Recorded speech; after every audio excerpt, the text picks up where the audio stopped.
Praise the lord friends, I hope you all fine. God bless you. प्रभु आप सभी को बहुत बहुत आशीषित करें। और आज के सैबत स्कूल में मैं आपका स्वागत करती हूँ। और आज का सैबत स्कूल बहुत ही खूबसूरत है और हम इससे सीखेंगे और प्रभु की आशीषों को प्राप्त करेंगे। और आज का जो सैबत स्कूल है वो 18 अप्रैल का है और इसका जो शीर्षक है वो है मन के लिए लड़ाई।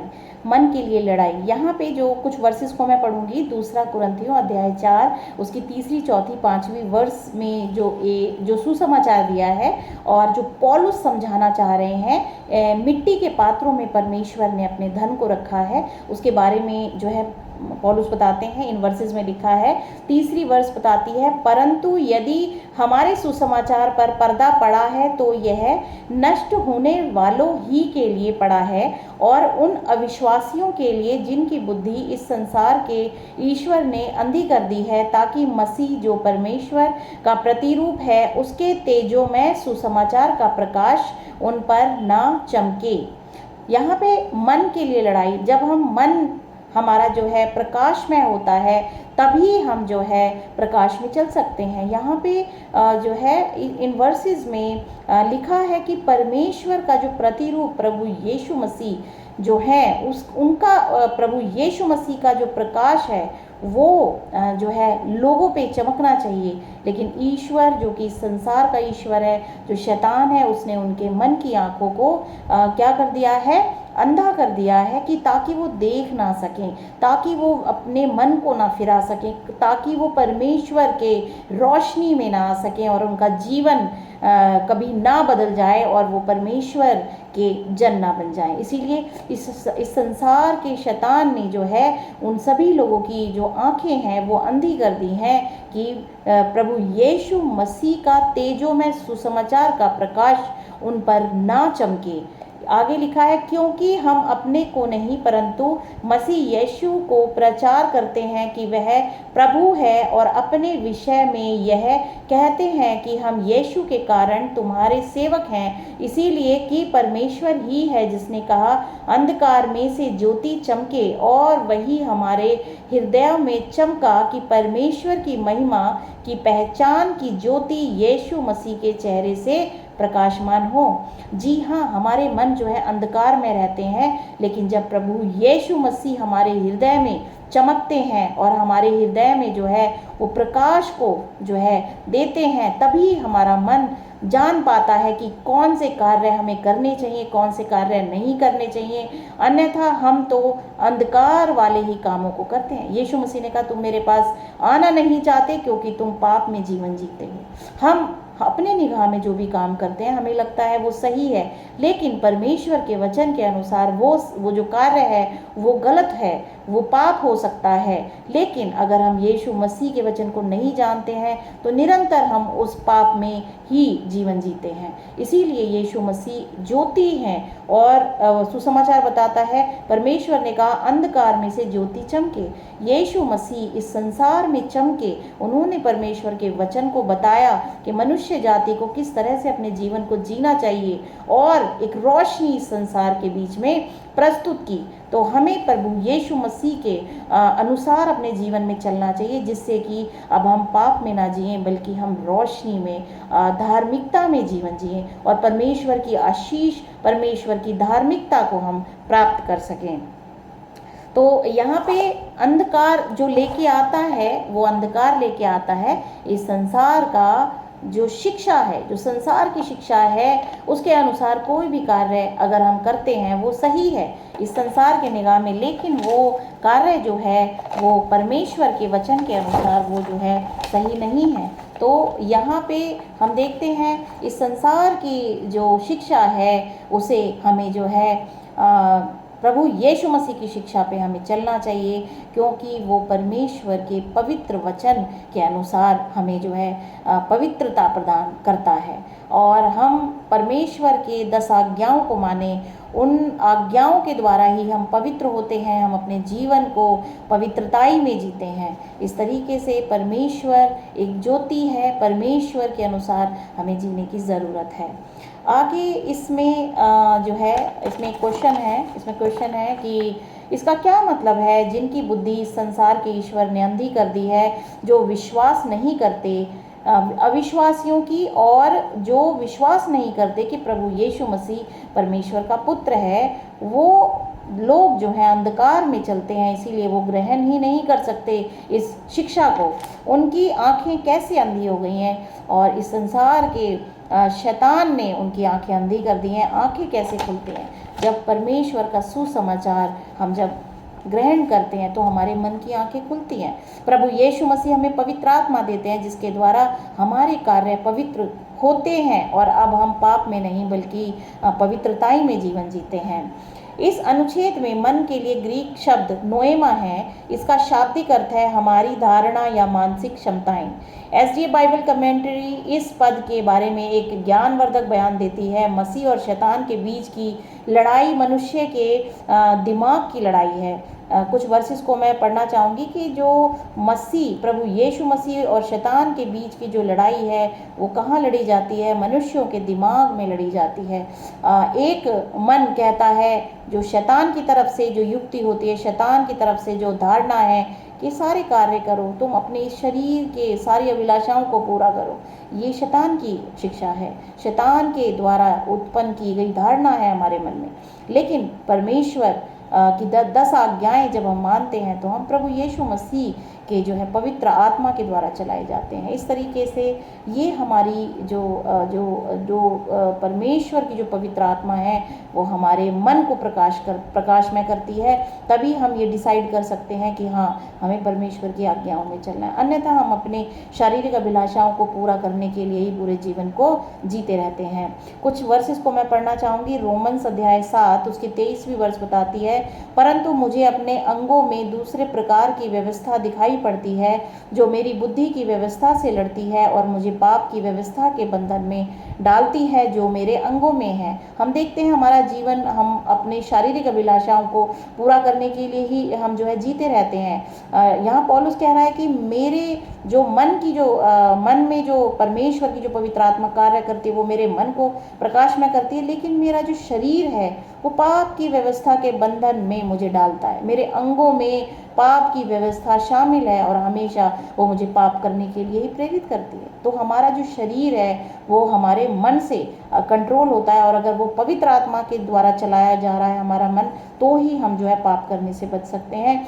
अन्यथा हम जो है भटक जाते हैं और हम पाप में गिर जाते हैं। रोमन्स अध्याय 12 उसकी 2री वर्ष बताती है, और इस संसार के सदृश ना बनो, परंतु तुम्हारी बुद्धि के नए हो जाने से तुम्हारा चाल चलन भी बदलता जाए, जिससे तुम परमेश्वर की भली और भावती और सिद्ध इच्छा अनुभव से मालूम करते रहो।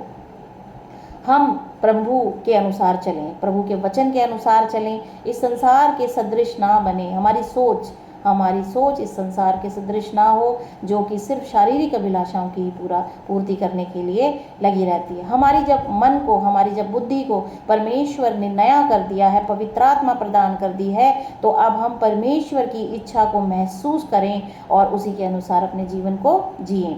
2 कुरिन्थियों 3:14 बताती है, परंतु वे मतिमंद हो गए हैं, क्योंकि आज तक पुराने नियम के पढ़ते समय उनके हृदयों पर वही पर्दा पड़ा रहता है, पर वह मसीह में उठ जाता है। जो परमेश्वर की जो प्रकाश है वो सिर्फ मसीह के द्वारा ही हमारे हृदय में चमकता है। 2 कुरिन्थियों 11:3 बताता है, परंतु मैं डरता हूँ कि जैसे सांप ने अपनी चतुराई से हवा को बहकाया, वैसे ही तुम्हारे मन उस सिधाई और पवित्रता से जो मसीह के साथ होनी चाहिए कहीं भ्रष्ट ना किए जाएं। यहाँ पे पौलुस जो है चिंतित है कि कहीं जो है फिर शैतान के द्वारा जो है तुम्हारा जो है तुम्हें भटकाया ना जाए। फिलिपियंस अध्याय 2:5 बताती है, जैसा मसीह यीशु का स्वभाव था वैसा ही तुम्हारा स्वभाव हो। तो इसीलिए हमें प्रभु यीशु मसीह का अनुकरण करना है अपने जीवन में, और उसी को ही हमें अपना रोल मॉडल बनाना है, उसी के जैसे ही अपने जीवन को जीना है, तभी हम परमेश्वर के अनंत जीवन को हम प्राप्त कर सकते हैं और इस जीवन में आशीषें प्राप्त कर सकते हैं। फिलिपियंस 4 अध्याय उसकी 7वीं वर्ष बताती है, तब परमेश्वर की शांति जो समझ से बिल्कुल परे है तुम्हारे हृदय और तुम्हारे विचारों को मसीह यीशु में सुरक्षित रखेगी। यहाँ पे हम देखते हैं किस तरीके से परमेश्वर की जो शांति है वो तभी हमें प्राप्त होती है जब हम उसके आज्ञाकारी बच्चे बनते चले जाते हैं। फिलिपियंस 4 की 8वीं वर्ष बताती है, निदान हे भाइयों, जो जो बातें सत्य हैं और जो जो आदरणीय हैं और जो जो उचित हैं, जो जो बातें पवित्र हैं, जो जो बातें सुहावनी हैं, जो जो बातें मनभावनी हैं, जो जो बातें सद्गुण और जो जो बातें प्रशंसा की बातें हैं, उन्हीं पर ध्यान लगाया करो। इसीलिए हमारा जो ध्यान है, हमारा जो मन है, वो हमें अच्छी बातों में लगाना चाहिए, ना कि हमारा ध्यान जो है अपवित्रता और पाप में हमारा ध्यान भटके। हमारा मन हमेशा अच्छी बातों की तरफ, पवित्रताई की तरफ, सुहावनी बातों की तरफ हमारा मन लगा रहे, जिससे कि हम जो है परमेश्वर के आशीषों को प्राप्त कर सकें और परमेश्वर के जन बन सकें। इस तरीके से हमने जो है ये सारी वर्सेस पढ़ी। इसमें हमने देखा कि किस तरह से पौलुस जो है संसार में जो एक शक्ति कार्य करती है, भरमाहट की शक्ति और जो है पाप की शक्ति इस संसार में कार्य करती है, जो मनुष्य को उसके उद्धार से दूर करती है, वो हमेशा परमेश्वर की आज्ञाओं को आपसे तुड़वाती है कि आप पाप में बने रहें और परमेश्वर के कभी भी जो है जन ना बन सकें और परमेश्वर के अनुग्रह को कभी आप प्राप्त ना कर सकें और प्रभु यीशु मसीह के द्वारा जो उद्धार हमें मिलता है वो हम प्राप्त ना कर पाएँ। तो हम भाइयों और बहनों, मैं आपसे यही गुजारिश करती हूँ कि अपने जीवन में हम परमेश्वर के अनुसार चलें, तभी हम परमेश्वर के सिद्ध जन बन सकते हैं और हम उस भरमाने वाली आत्मा से बचें और उसके भरमाहट में हम कभी ना आएँ। और वो तभी हो सकता है जब हम पवित्र वचन को पढ़ें, बाइबल के अध्ययन में हम निरंतर बढ़ते चले जाएं, क्योंकि यही वो एक तलवार है जिससे हम शैतान के हर एक वार को का खात्मा कर सकते हैं। शैतान का, अब आगे मैं पढ़ती हूँ, इसमें लिखा है, शैतान का मुख्य कार्य लोगों के दिमाग को अंधा या अंधकार में करना है। वह ऐसा उन्हें परमेश्वर के वचन के अध्ययन से दूर रखकर शरीर और आत्मा की ज्यादतियों के माध्यम से मन की शक्तियों को विकृत करके, हाँ जी, वो जो है शैतान जो है मन को हमारे क्या करता है, विकृत करता है, हमारे मन को गलत बातों की तरफ फेर देता है और इस जीवन की चीज़ों से मन पर पूरी तरह कब्जा करके हमारा मन सिर्फ दुनियावी चीज़ों की प्राप्ति के लिए ही जो है प्रयास करता रहता है और गर्व और आत्म प्रशंसा की अपील करके करता है। और हर प्रकार का घमंड जो कि हमारे अगर अंदर उत्पन्न होता है तो वो भी शैतान की तरफ से होता है, क्योंकि अगर हम परमेश्वर का वचन नहीं पढ़ते हैं तो हम जो है शैतान के भरमाहट में हम बहुत आसानी से आ जाते हैं और हम अपने रास्ते से भटक जाते हैं, अंधेरे में आ जाते हैं, पाप में गिर जाते हैं। यीशु मसीह चाहते हैं कि उसके लोग उसके प्रकाश में चलें, उसके वचन में चलें।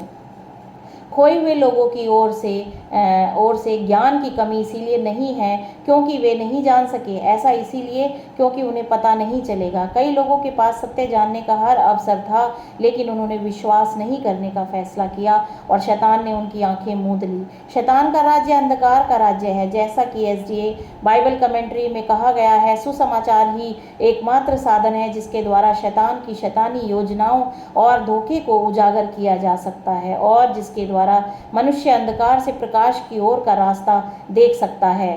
और सिर्फ प्रभु यीशु मसीह का ज्ञान, उसका उद्धार ही हमें इन सब चीज़ों से बचा सकता है, शैतान के पाप में गिराने से हमें बचा सकता है। नए नियम के संदेश का सार यीशु का जीवन, मृत्यु और पुनरुत्थान है। यीशु सुसमाचार के केंद्र में है और पवित्र शास्त्र का केंद्र है। संपूर्ण पवित्र शास्त्र उसकी गवाही देता है। यूहन्ना 5:39 में लिखा है कि संपूर्ण पवित्र शास्त्र जो है प्रभु यीशु मसीह की गवाही देता है। कुछ वर्सेस को और पढ़ना चाहूँगी मैं। यूहन्ना अध्याय 1 उसकी 4 उसकी 5 उसकी 6 4 5 9 और 14 इसमें लिखा है। यूहन्ना अध्याय 1 की 4 में लिखा है, उसमें जीवन था और वह जीवन मनुष्य की ज्योति था।